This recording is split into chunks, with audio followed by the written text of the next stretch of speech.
आजच्या गोष्टीचे नाव आहे हत्ती आणि मुंगी.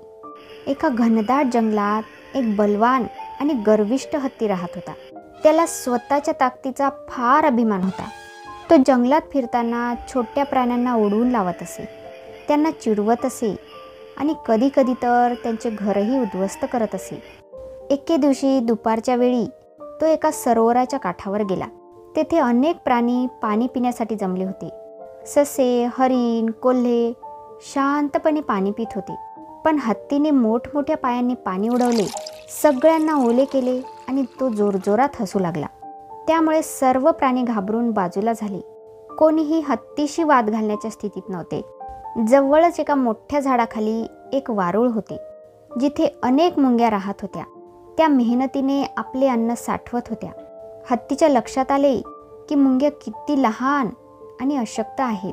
तो मोठ्याने हसला आणि म्हणाला, "अरे मुंग्यांनो, तुम्ही किती किरकोळ आहात.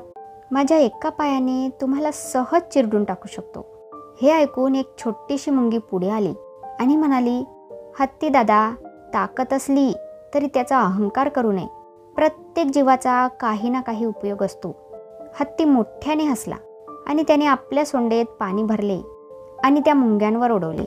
बिचाऱ्या मुंग्या सैरावैरा पळू लागल्या. पण ती छोटी मुंगी शांत होती.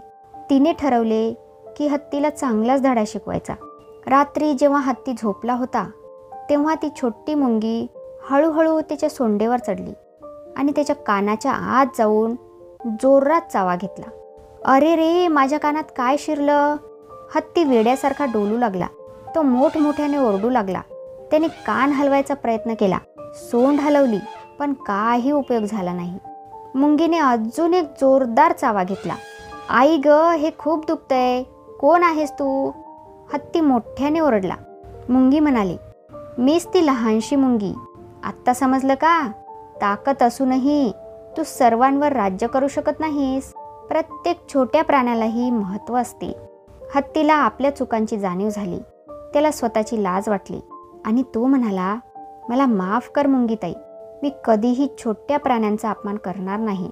मी त्यांच्याशी प्रेमाने वागेन." मुंगी हसली आणि हत्तीला माफ करून ती बाहेर आली. त्या दिवसानंतर हत्तीने कोणालाही त्रास दिला नाही. तो सर्व प्राण्यांसोबत प्रेमाने आणि मैत्रीने राहू लागला. यावरून आपल्याला शिकवण मिळते, गर्वाचा अंत वाईटच असतो. कोणीही लहान असो वा मोठा, प्रत्येकजण महत्त्वाचा असतो. सामर्थ्य आहे म्हणून कोणालाही त्रास देऊ नये. चांगुलपणा आणि नम्रता ही खरी ताकद असते. तर मित्रांनो, अशा प्रकारे ही गोष्ट इथेच संपली. अशाच प्रकारच्या मनोरंजक कथा ऐकण्यासाठी आमच्या चॅनलला सबस्क्राईब करायला विसरू नका. भेटूया पुढच्या कहाणीमध्ये. तोपर्यंत धन्यवाद.